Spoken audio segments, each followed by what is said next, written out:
Welcome to episode 19 of Timm Talk, the podcast about the DC anime universe, co-created by Bruce Timm. I'm Chris Lord. I'm Cameron Dexter. And we got a couple of good episodes this week. We have a little bit of... Good is... Good? Okay, I was stretching it with the word. We have a fun episode and a bad episode. Yeah, but which one's which? We're going to find out. But before we get to that, we have quick order of business, some awesome news. We were asked to join the Nerdist School podcast network. Yeah. Which is cool. Like, that was something we kind of hoped to do right from the beginning. That's where we met. That's where we first decided to do this podcast, was through the Nerdist School. So the only thing that's really going to change is that from this point on, there'll be a little bumper at the end advertising the school. And then there'll also be like a quick little commercial break. We're going to advertise one of the other podcasts. Yeah. And they're really cool. Like, we've already plugged a few of them before. Vault A113, our friend Matt's podcast. And of course, Trevor, who's oftentimes our audio engineer, his podcast about The Flash. And probably the most exciting thing about this, though, is that it gives us potential to do cool crossover episodes. Yeah. So I know... Get ready for those. Yeah. So obviously at some point, Flash will enter into this universe in Superman, hoping to have Trevor on for that. And then looks like we might be able to possibly, we're trying to figure it out, do a three-way Nerdist School Network comic book podcast with Trevor's podcast Two Worlds, and then another comic book podcast, Novice and Frank. So... Who would have guessed the Nerdist Network to have a lot of comic book stuff? Who would have thought that they would have that? Bunch of nerds over there. So, but along those lines, speaking of Nerdist, we did tweet out a really cool article that came out recently from one of the writers at Nerdist, Kyle Anderson. Oh, yeah, Nerdist Prime. Nerdist, excuse me. Yeah, there is Nerdist Prime. We are part of the Nerdist School. They are kind of different. Tangentially related. Yeah. Let's say. We share a name. Yeah, we share that and a logo. But it was a pretty interesting article about the animated series, actually. So, Cameron, why don't you talk to us a little bit about the article? So if I remember correctly, the article was titled movie industry needs to stop stealing. DC filmmakers need to leave 80s comics behind. Thank you. Because they do. Yeah, which basically was saying that, like, because of the Nolan verse, and it's more than just the Nolan verse, there's a lot of things that kind of led up to this gritty DC world that we have right now. And because of the grittiness and how dark it is, everyone pulls from the gritty and dark 80s comics. And so, everyone's just a huge fan of Moore and all those writers. Frank Miller. Thank you. Yeah. That guy. That guy. Yeah. Alan. I mean, that's also Moore. Miller and Moore kind of revolutionized comics in the 80s. Oh, absolutely. Yeah, I mean, Miller with Year One, with The Dark Knight Returns, and then Moore with Watchmen, of course, and then The Killing Joke, some other things. And those have been huge touchstones for... Well, definitely not the Schumacher movies, certainly. But, I mean, Tim Burton's movies, Nolan's movies, and, in case you didn't realize it, Zack Snyder loves Frank Miller's work. Yeah. Just slap you in the face with it. But there's more than that, right? There's more to Batman. There's so much more. 80s. There's, 40 years prior? Yeah. Well, and what this article specifically references is this show, is the animated series. Yeah. And this idea that maybe at some point we'll finally get some filmmakers coming in who grew up on that and appreciate because it's dark, but in its mood, not so much in its violence, right, or its content. But it has an atmosphere to it. But it's still hopeful. It's Batman. Like we mentioned this, I think, in the very first episode of this show, combines kind of the three Batman that we'd seen up to this point in the comics, where you have the crime fighter of the Golden Age, and then the campy of the Silver Age, and then the adventures of the 70s, and then the dark broodiness of the 80s. So that's 4, not 3. Yeah. Math. Yeah. I don't do that. I talk about comics. Well, and but the great thing too, and as this article points out, is that when they started to do the Superman show, they completely changed all that. Yeah. It's a totally different color palette. It's a different tone, different style. And even Bruce Timm mentioned in some interview that someone asked him why he changed the look when we jump into the new Batman adventures. And he says, like, you don't want to get stale. Like, it's all about changing, and it's all about keeping up with the times and evolving, and kind of the movie industry is kind of falling behind in that, as we've seen with 3 back-to-back failures. Oh, God. Yeah, I mean, Snyder has even come out and said that he's not a fan of Superman, which is blatantly obvious when you watch his movies. But it's like, Batman should have an atmosphere, should be dark, not necessarily in content, again, in tone. Superman should be bright and optimistic and heroic. And the Timmverse does that. He does it really well.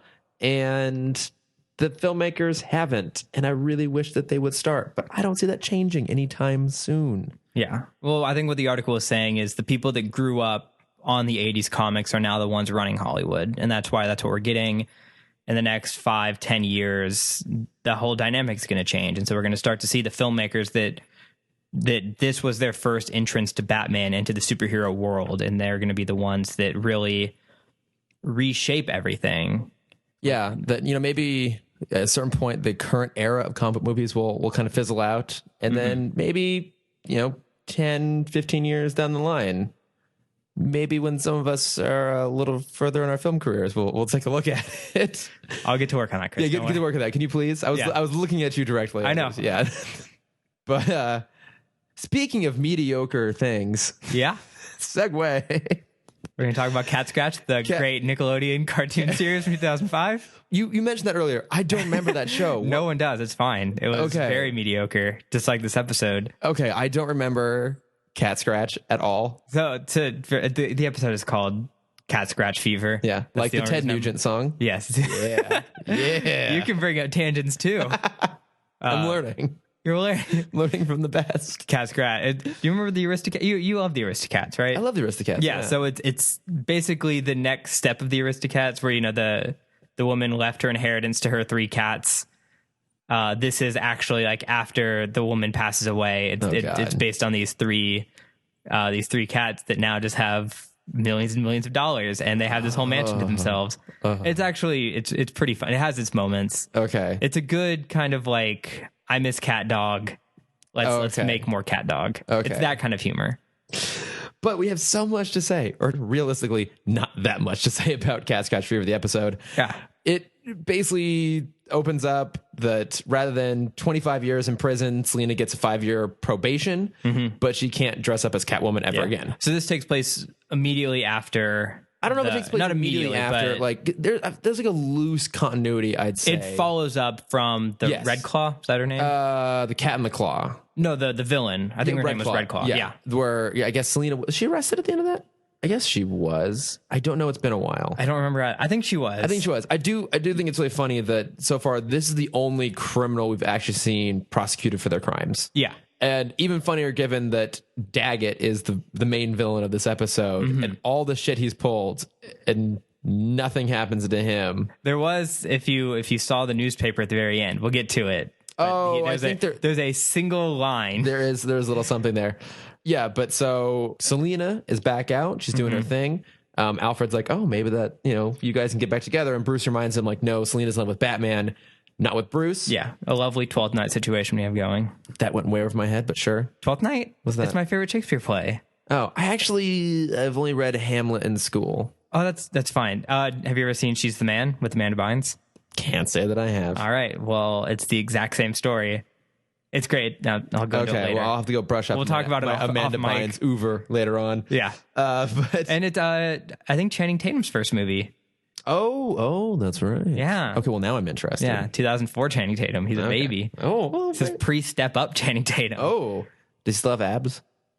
Yeah. Okay, I'll watch it. I think so. Yeah. Okay, but anyways, so Catwoman gets home, Selena gets home, and discovers that Isis has ran away. And so she's out looking for the cat.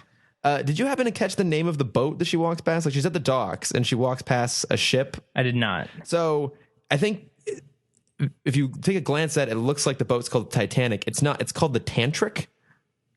Probably because they can't use the word Titanic. I guess, but actually, this was before the movie came out. This was 93. But it was after the real life event, the Titanic sinking that happened. No. It's a movie, Chris. You don't know what you're talking about. I have my facts wrong. Yeah, but it's a fictional movie by James Cameron. It's a sequel to like Terminator. It is, yeah, or a prequel to Terminator, or all of James Cameron movies for real. I hope so. I'd love to go to Pandora. Right.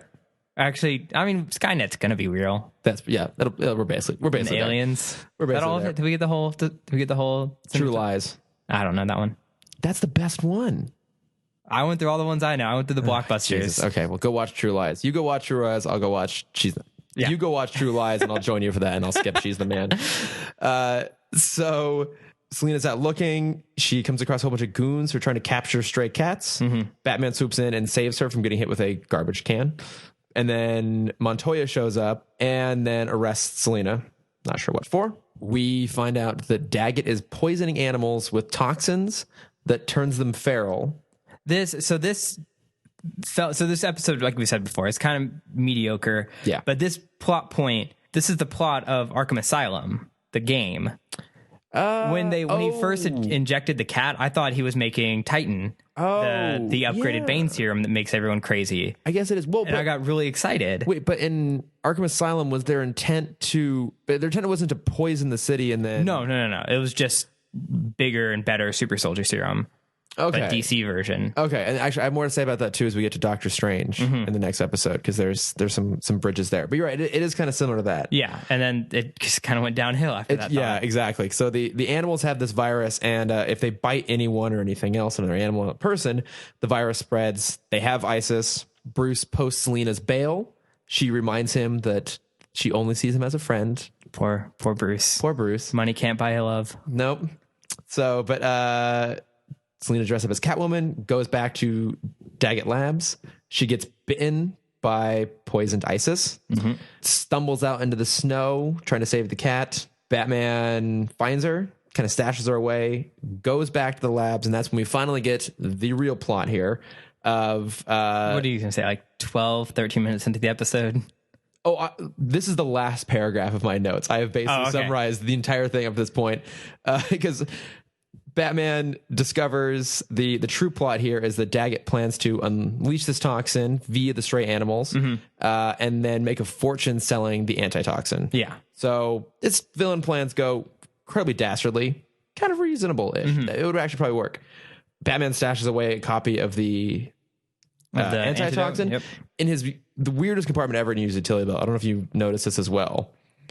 It hinges open like a drawer. And he puts it in and he closes it. That belt is actually only maybe a half an inch. It was made especially for capsules that size. He had a feeling. That's the great. That if someone were to have an antidote, it would definitely be a little bigger than a pill, but smaller than like a tiny water bottle. Yeah, it's in that very specific range. It's like an old can of like Banaka breath spray. Yeah, that size. Which that's probably what that compartment's actually used. You know what? I bet it's chapstick, but that's where he keeps his chapstick, because that's the only part that's like exposed. His bat chapstick. Yeah. So, but Batman takes the antitoxin. A dog chases him over a 6.5, 7 foot tall barbed wire fence. Yep. He's a feral dog. He's a big dog. He's got some strength. Out onto a frozen lake. There are frozen lake shenanigans. If you've seen the ending of Skyfall, you've basically seen what happens in that scene, and Skyfall does it better. There's basically people going in and out of the water, guns going off, cracks in the ice, everything you come to expect. And Batman cures Catwoman, who is recognized as a hero. There's a quick shot in that when he's underwater. And the two goons are above the ice with their machine guns, and they're like, no one can stay in the water for this long. It's dangerous down there, or something like that. He'll be hypothermic. You see Batman kind of swim up to the camera, and more than anything, I wanted the shark from the last episode to like come up behind him. I'm like, yes, real danger, a frozen shark. The thing is, this is Gotham. There would be a shark. Yeah, we saw it. We saw it 2 episodes ago. More than anything, I wanted that shark to just pop back up. That would have been a plot twist no one saw coming. Yeah. Especially Batman, as he's trapped under the ice. Yeah. Oh, if only. But no sharks show up. So Batman gets out. He cures Catwoman. The newspaper call her a hero. And there is a line about... It says, I'm innocent. Oh, that's right. Daggett's like, oh no, I'm innocent. I mean, he has great lawyers, because he must. As far as I can tell, he is yet to be tried, like for anything, much less prosecuted, even tried for any of his crimes. Yeah, it's him and like Rupert Thorne, I guess, share the same law firm, because didn't Thorne go to prison for a little bit though? I don't think so. I honestly don't remember, because the last time I remember him was in that really weird train episode. You gotta be more specific.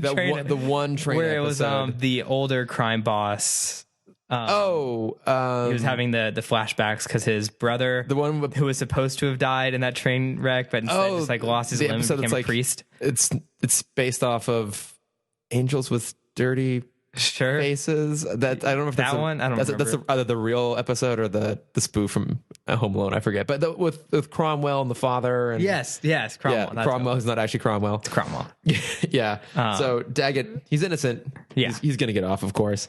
And then Batman, like the nice guy that he is, brings Isis back to Selina. Yep. So she can be nice and happy. What a good guy. Good guy, Batman. Yeah.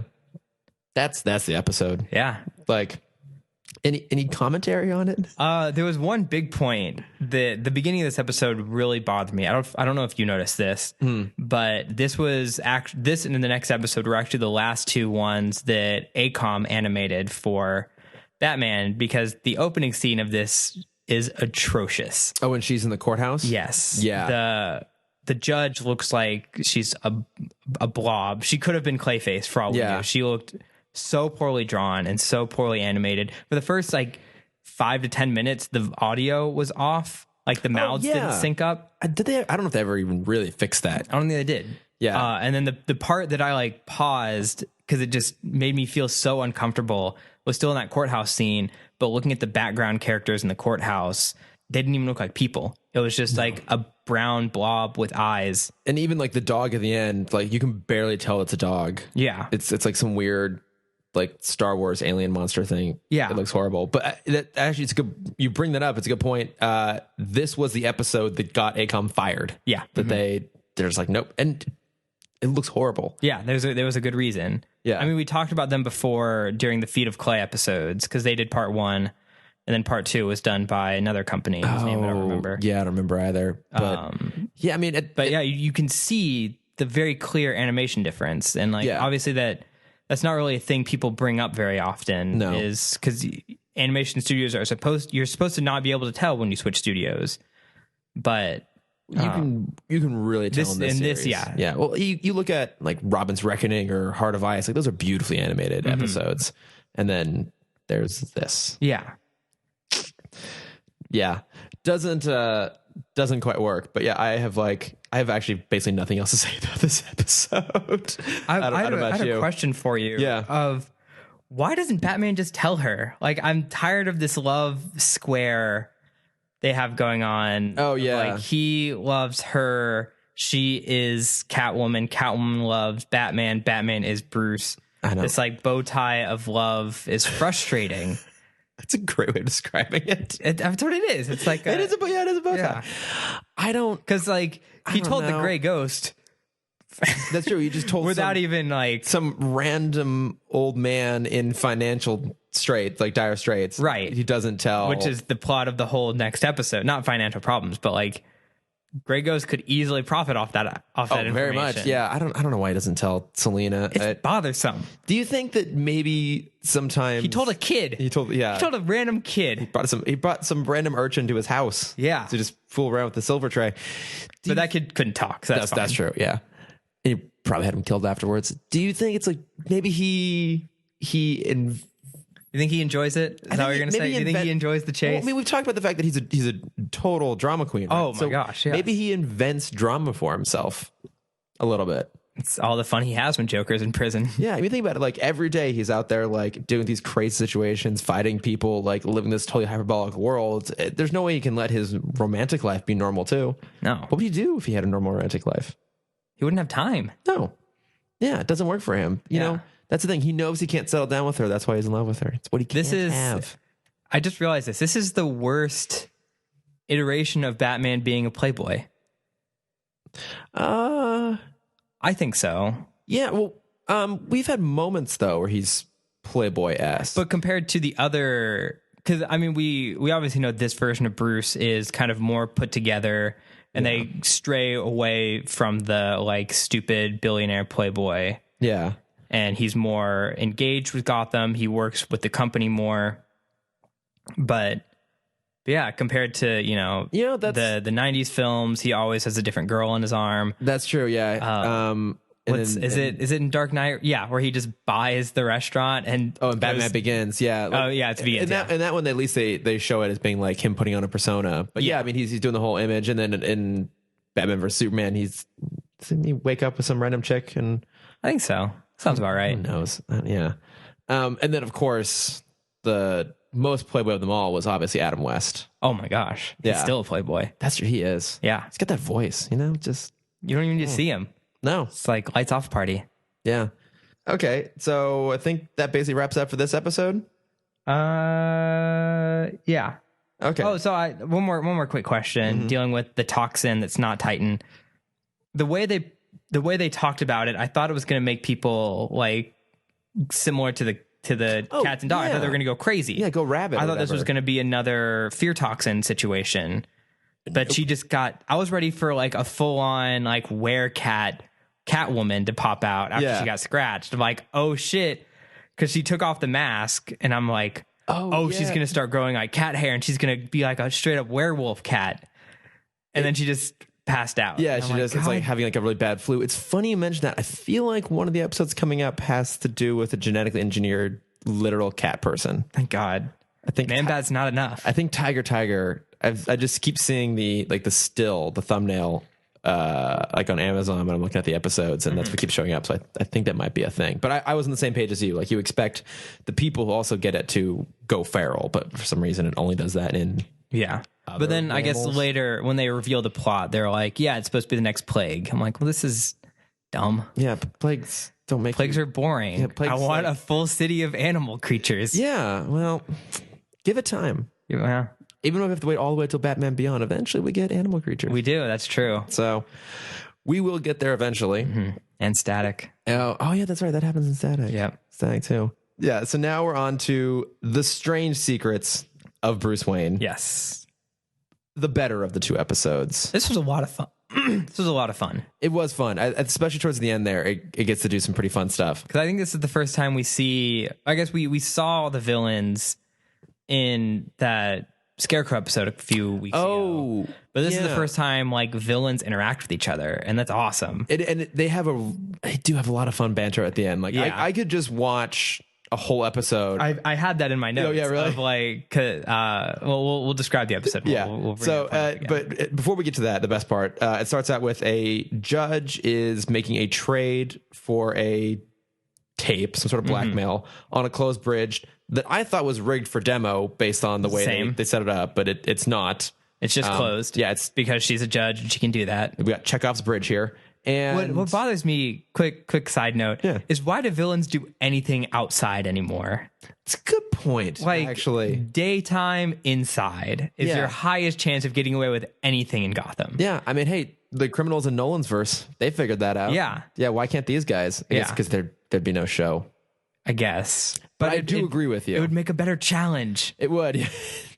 But we've also seen, though, that this version of Batman has no problem operating in daylight. That's true. Because Bruce, the plot calls for it. If someone's going to get crushed in a clock, they have to have that happen at 3 p.m. So Bruce is just going to be dressed as Batman. Yeah.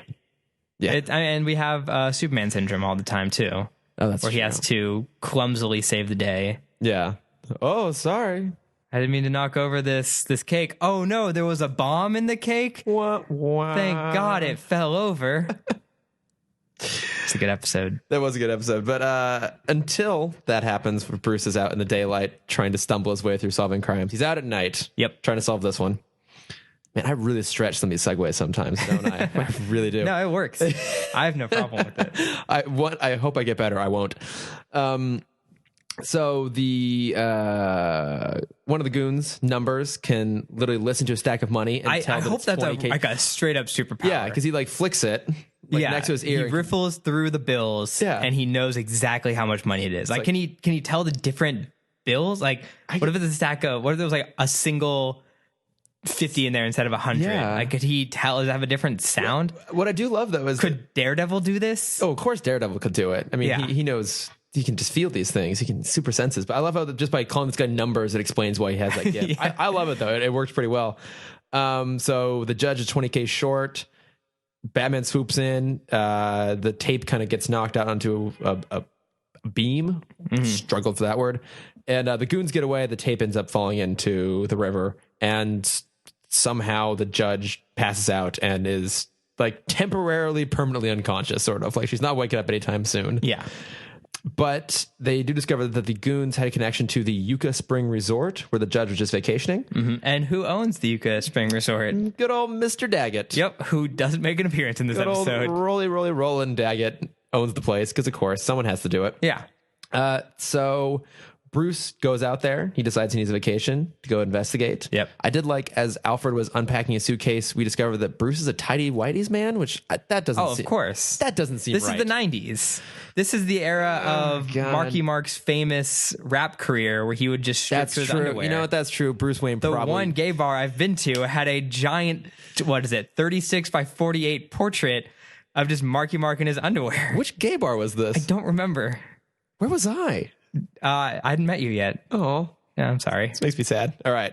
Another time we'll go back, find the Marky Mark bar. But Bruce meets with Hugo Strange, who has a machine that basically shows the inside of Bruce's mind as Strange is interviewing Bruce, interrogating him more or less. We see his parents die once again in a pseudo dream sequence. And the most boring of the dream sequences. Very boring There's dream sequence. They don't Just have any like- fun with this. Bruce is like a mopey kid. There's Yeah. mom, dad, gunshot, more mopey kid. It's pretty lame. But most importantly, Strange sees that Bruce is Batman. Ooh. Yeah. So The first villain to figure it out. he figures it out. So he does what any sensible person would do and call the Joker, Two-Face, and the Penguin. He's going to auction off the tape for Bruce's identity, Batman's identity. While Strange is away, Bruce goes back into the lab and finds the judge's blackmail, which apparently she accidentally caused the great Gotham dock fire 30 years ago. We had a great PSA of don't play with matches. Don't play with and matches. listen to your parents. Although, hang on, this is Gotham. Everything's on fire all the time. Yeah. So Maybe not 30 years ago. Maybe there was a grace period in Gotham. before Batman, basically. Before Gotham, BC? yes. No, BB, that one. BB, yes. Before Bruce. Okay, but kids in modern day Gotham, they can get away with playing with matches because everything's burning anyways. Yeah. So good on you, kids. Keep playing with matches. And all three of the villains fly out to the hotel, which it's kind of set up to be like Palm Springs. Yeah. That's what I want this whole episode to be, is just that plane ride. I just want to see inside, like, the overwhelming awkwardness of, like, Two-Face doing his thing, Penguin doing his thing, and Joker just trying to have conversation with them. Yeah, on a flight. Yeah. I really would love that. Where they walk out and obviously the pilot died somehow. Yeah, well, one of them killed him. Yeah, of the Joker course. killed. The Joker would kill him. Two-Face had to flip a coin to see whether he cares or not. Probably wouldn't. The Penguin would be in the back, Trying to decide which umbrella he should bring. squawking and being thoroughly disappointed in the poor selection of champagne present on the plane. This is the episode that I wanted. This was fine, but this is the episode that I wanted. That would have been amazing. It's not too late. We'll get the really dark, gritty version of that at some point it'll be a DC movie. It'll be the Suicide Squad sequel. It'll be 2.5 hours of the three of them and what could be really fun, but because it's Jared Leto's Joker, it's going to be terrible. Yeah. So the three of them get out there. Bruce, he's erased all the tapes for the other people who are getting blackmailed, but he sets one to record. We don't see what he does. Alfred gets kidnapped. Then Bruce sets the machine on fire with a fire extinguisher. He also gets basically abducted and stashed away. The villains decide to pool their money to give Strange $53 million. And some change. Which is a funny sequence. It's kind of weird, too, why they would... The Joker, of all people, is the rational... Was it the Joker who was like, let's pool? Yeah. I mean, it kind of makes sense. It does kind of make sense to 'Cause- not compete, but you'd think they would be like... Go lower. Yeah, you We think... don't need to spend all our money. Yeah, you think they've... You know, if they're going to cooperate, you think they'd have little like... I thought Joker was just going to say, let's shoot him. let's just shoot him, keep the money, and The tape. keep this for ourselves. But Yeah. whatever, that's their way of doing it. So Strange has his money. He goes to show them the tape, and instead of seeing Bruce being Batman, we see a video of Strange plotting to trick the villains with a fake tape. So obviously Batman has spliced this into the feed, but all the villains get pissed. They chase him out to the airport, then onto a plane. Yep. And they take that plane off It goes up in the air. because Joker is now an experienced pilot. I could see that. I mean, if he can fly a Christmas tree out of a prison, a plane is nothing. The number of times he's going to need a plane for his shenanigans. That's true. I mean, and it's not hard for him to go get pilot license. He would just show up to some private airfield with a gun and be like, teach me to fly. And you would. Yeah. What else are you going to do? I mean, you're already dead. Yeah, no matter what. You're not getting out of that situation. Yeah, you might as well help make the world a worse place before you go. But Strange tells them all, like, hey, Bruce Wayne's Batman. And I love their reactions to it. Oh man, it made the whole episode completely unnecessary. Yeah. And Two-Face was like, I know Bruce. There's no way he's Batman. Yeah. And Joker's like, and you think I'm the crazy one. Like, no one believes it. Which I get Two-Face a little bit why he'd say no. Yeah, but. Two-Face is the only one who'd understand, because like he does have I guess he does remember part of his previous life. Yeah, I think he still has all those memories. I think. I don't know. Yeah, because he remembers his girlfriend. Yeah, he they have remembers that talk. Grace. Yeah, Grace. Yeah, one of his fiancées. The not Poison Ivy one. That one. So, but Batman hops onto the landing gear of the plane and he cuts the fuel line. So we assume that they're gonna have to like do a forced landing. No, he just causes the plane to crash. Yeah, which is a very graceful crash. Like Joker saves their lives. Yeah, credit to him. Like that, by all accounts, that plane should have blown up. Yeah, like that was a bold move. It just he sullied it. Like was that intentional? What on Batman's part? That he knew Joker had the greatest pilot's license? That by sabotaging the plane the way he did, it was totally possible that the plane filled with possibly the 4 villains who knew his identity would crash and die. Oh, maybe I didn't think about that. I just realized that as I was talking about it. That would make sense. Yeah. But he did have that backup plan. He did. He does have a backup plan in place. So he crashes the plane and Strange is there with the police who have been notified and with Batman. He's like, no, Bruce Wayne's Batman. And then who shows up out of the crowd? Good old Bruce Wayne. Bruce Wayne himself, being like, Judge Vargas is a good friend of mine. And it was very weird listening to Kevin Conroy talk to himself. It was. Bruce Wayne's there, Batman's there. Clearly, they can't be the same person. Clearly. So off Strange and everyone else goes. And then we realize it's Robin in disguise. Wearing stilts and a mask. And Strange gets abducted. He's gone. And Batman's safe. He's good. Yep. Identity is safe. I forgot that we only see Strange once more in the DC animated universe. And we just see like... Wow. Because I was like, there must be another episode with him. There's not. He has a visual cameo in one of the Justice League Unlimited episodes that has to do with Cadmus. Okay. And I guess he was supposed... That's odd. I feel like he should always play a more prominent role. Because he's... Would you say he's A-list? No. I'd say he's like C... I'd say B-. It's funny. I'd say he's C-list, but he's in some ways, like, he has the potential to be more capable than some of the other villains, but he's kind of C-list. I mean... So doing my usual research on the villains, this is based on adaptation of Strange's only comic arc. Now, it's been done multiple times, like pre-crisis and a couple times post-crisis. It's done in this, it's done everywhere. Here's Strange's MO. He's obsessed with Batman. He deduces Batman's identity. He fails to prove that Bruce Wayne is Batman. He fakes his death, and he repeats it. He has faked his death so many times that there's a comic arc where Catwoman tries to get the best of him by faking her own death, and his response is, no one has faked their death more than I have. That's really funny. Yeah. So that's the grand extent of what Strange usually does. The exception, though, being what we were talking about earlier with Arkham City. I guess that was my first meeting of Hugo Strange. Well, you probably saw him in The Batman back in the 2000s. I didn't watch The Batman very much. Oh. No, I never liked the art style growing up. Okay. Weirdly enough. Well, only the first 2 seasons are good. Okay. Is it on Netflix still? I think it is. I watched it on Netflix not too long ago. Yeah. And actually the first 2 seasons are really good. Mm-hmm. Because that was the first time Mark Hamill didn't do Joker, because it was Kevin Michael Richardson? Michael, thank you. Kevin something Richardson. And then who was Batman? Reno Romero? Yes, because I met him. That's He's right. a very nice guy. Yeah, he's a cool guy.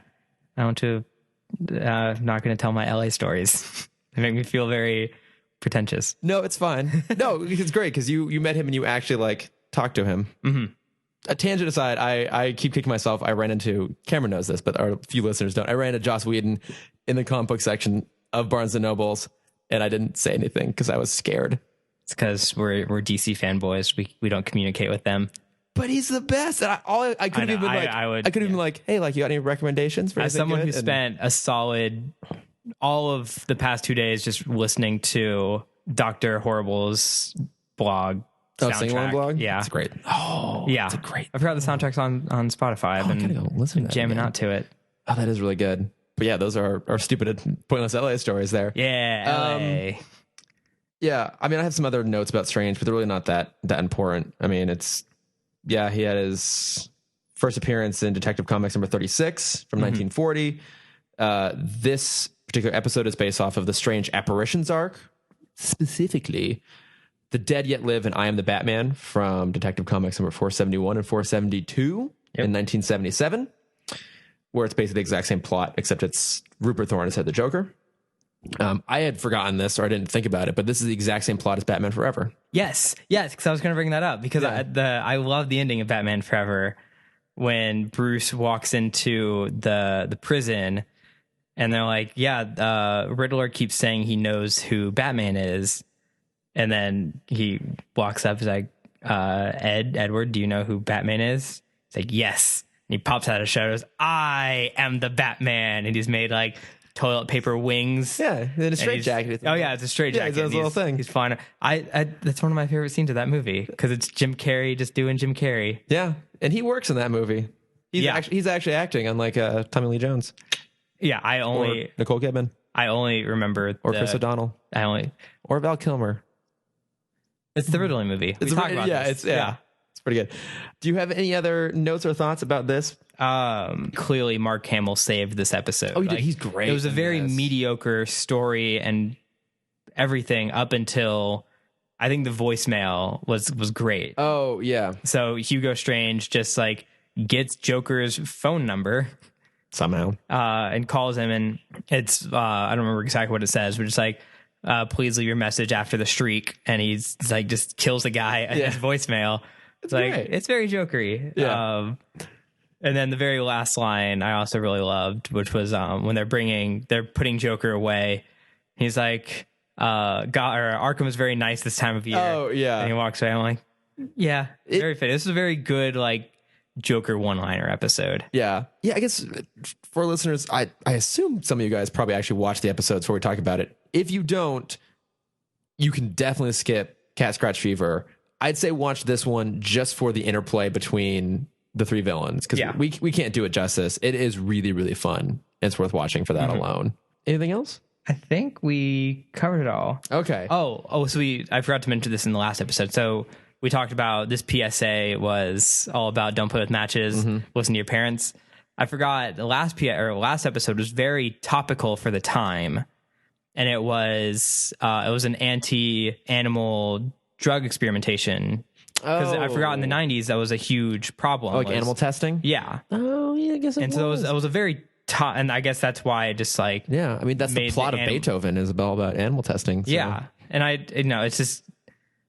I guess it's kind of good in a sense that we don't have to that we don't have storylines about that because... We're past that now? Yeah, because, we've fixed that. Wasn't that also the plot of Catwoman, the Catwoman movie?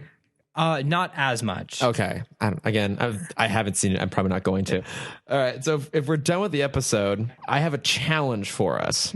Oh, shit. All right. So one of my favorite podcasts is the Empire podcast, the British film magazine, not the TV show on Fox. And one of their listeners wrote in asking if there are any fictional characters that have died on screen more than Thomas and Martha Wayne. Now, some of their counterpoints, they didn't go into the specifics, and their counterpoints were like Dracula and characters from Shakespeare, who were just constantly being remade versions of this. So what I've decided is our challenge is between the two of us. We're going to see if we can list every single instance of them dying on screen. Including animated? Film and television, including animated. We're going to include dream sequences because like a lot of stuff in this is like dream sequence kind of flashback. Already. Yeah. What we've seen. So hang on. Let me grab like a pen and paper so I'm not typing away. Okay. Pencil's not behind my ear. Thank you. That's strange. Okay, hang on. I'm going to reach. It's behind you. I'm gonna stand up. Yes, next. Okay. Now I'm back. So we're gonna try and list them all, and then we'll go off and see if we can actually come across a definitive list between now and next week's episode and see how well we did. All right, so let's do live action first. Okay, so starting with live action. Oh, sorry, microphone just. All right. I'm sure they did in 66.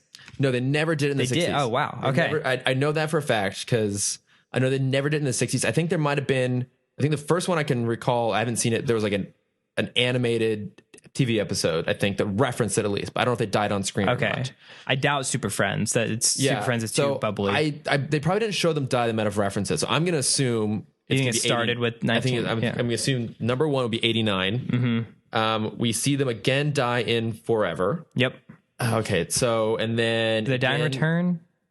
No, they didn't. They never talk about in Returns or in... Robin. Or Batman and Robin. We do see them die again in Batman Begins, and they're never brought up again, not really in the Nolan verse. Right. We see them die in Batman versus Superman. Is that it for live action? I think, yeah. Those are live action movies. We don't. There's a great, I don't know if you've seen this, there's a... someone actually made a compilation. Like a supercut, yeah. That's one of the sources I'm going to go to try and get like the full list. Yeah. Okay, so in this series, we're counting dream sequences. So I think 4? 3 times? Both Scarecrow episodes? Was it 2 twice with the Scarecrow? Yeah. Okay. So Scarecrow, and then Losing Memory, and then this one. Okay, yeah. So I think it's 4. Yeah. We see them from where die. we are now. I think from where we are now. I don't remember if we see them die again. You definitely see him in Justice League. That's for Was there a Justice League episode? I'm like 90% sure that you see it in Justice League. Okay. In some way or another. Maybe. Okay, let's say there's one. I'm going to say there's at least one more. Let's give us a safety for that. It's Justice League / just general Timm verse. We'll give ourselves one Beyond more. Well, no, not at the point that it reached Beyond. I guess not.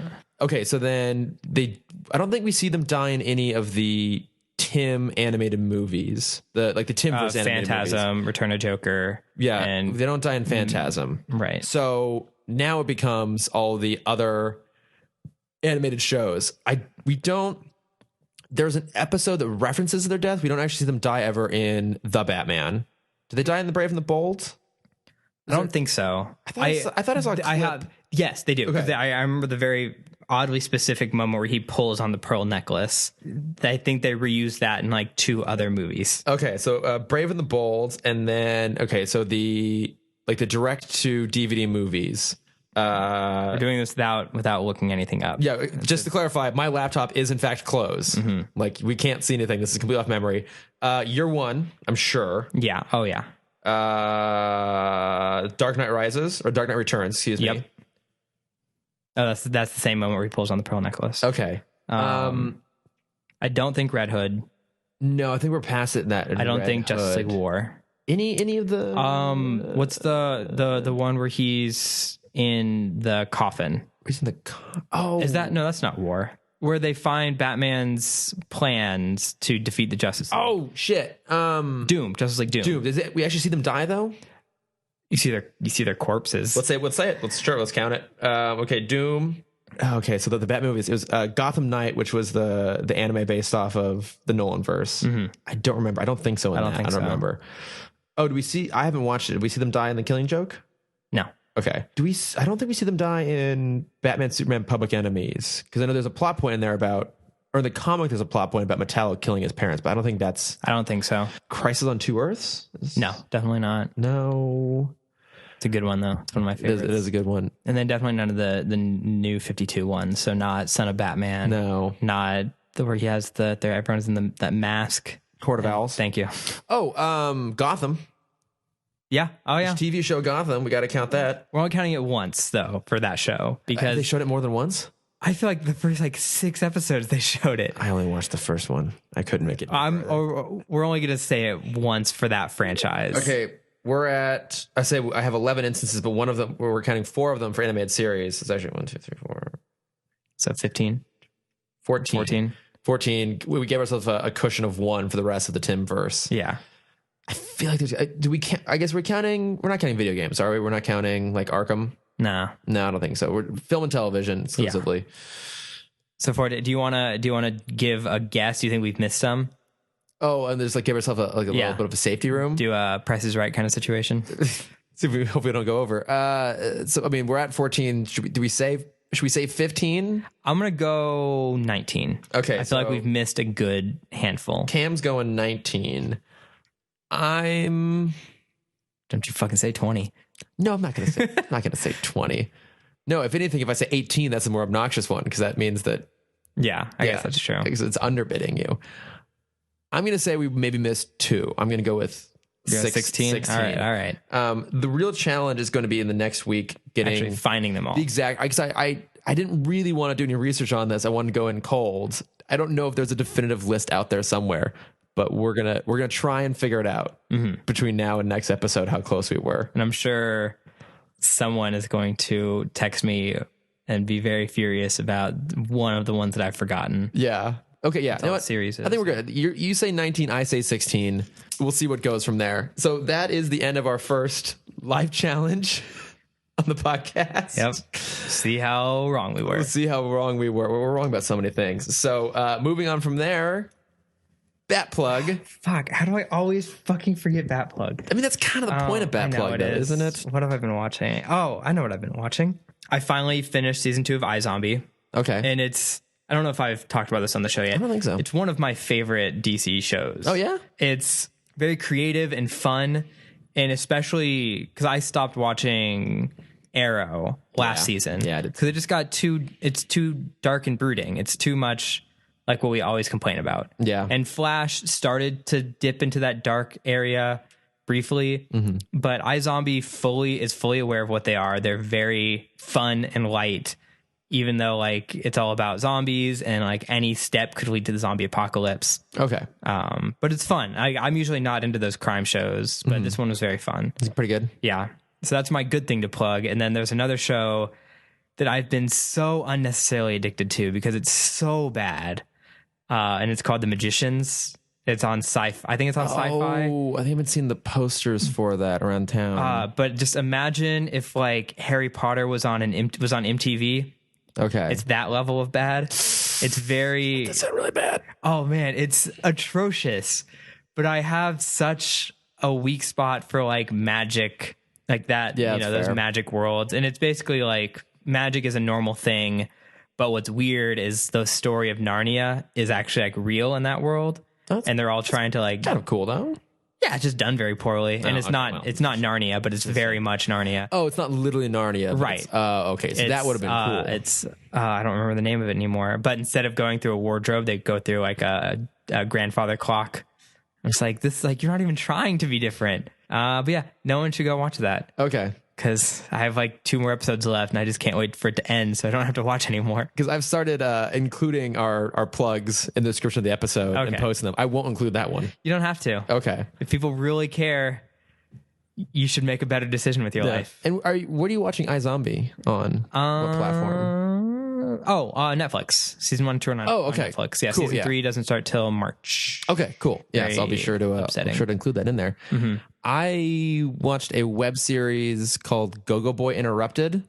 Okay. I was really hoping you were going to say Con Men, but that's fine. No, I need to watch Con Men.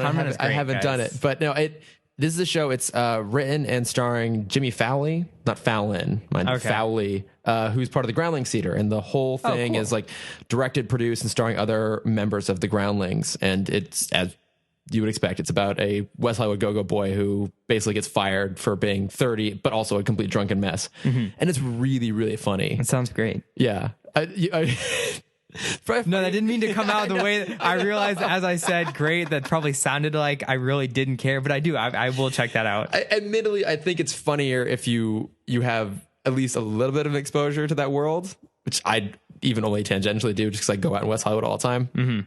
But it is really funny. And there actually is a really loose comic book connection. Oh, good. The second season, one of the supporting characters played by Scott Evans, who's Chris Evans' brother. That's awesome. And I actually, going back to our previous conversation, I saw Scott Evans the other night when I was at a dinner. It was an empty restaurant, empty bar, and I still didn't have to go up the courage and tell him that I liked his show because I'm intimidated by people. For the people who don't live in LA, there's like this stigma of like, you just don't approach people. No, I don't. But like, and I'm sure if people recognize him, they probably want to be like, oh, like your brother's so awesome. Like I actually had something he worked on. I could have been like, hey, that was cool. It was a very specific thing that most people wouldn't know. But he was with some friends. I'm like, he probably just wants to drink.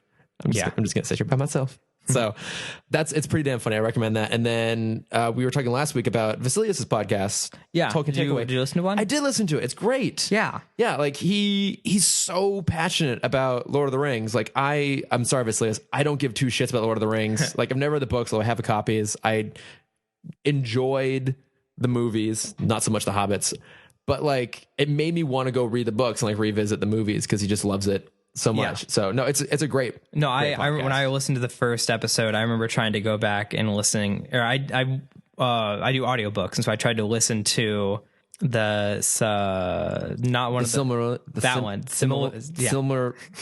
Silmarillion. Sure, Similarian. That one. These are not books you can listen to, people. In the first 5 minutes, I maybe understood like 100 words they said. Oh my god! Yeah, it is a hard. It's a sit down read book. Yeah, I've never tried. I'll start with The Hobbit because that's like written for children, so I could probably get through it. Yeah, I've read The Hobbit. Yeah, I had to, and we read it for 7th grade, and I had to dress up, so I dressed as Bilbo. That's pretty awesome. Great job. Oh, same height as Bilbo. Worked out great.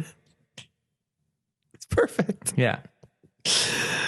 Okay. Anything else? I think that's everything. Yeah. So once again, our podcast is at Timm Talk Pod on Facebook and Twitter and Instagram. Mm-hmm. Go check out our Instagram.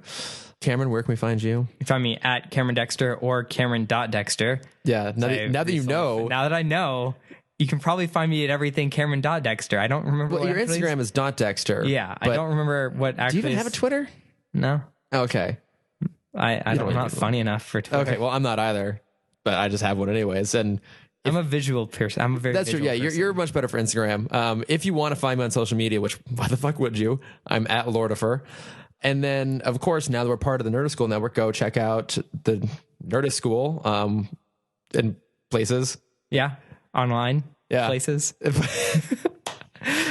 We're to get better at this. We'll figure it out. Yeah, at some point. But I mean, Nerdist School, the network, it is on Instagram, it is on Facebook, it is on iTunes, where we are now be associated, which is awesome. Yeah. So I think that's finally it. Yeah. I think that's all the things. We did it. Yeah. Thanks, everyone. All right. Bye. The Nerdist School Network. For class and show information, visit nerdistschool.com.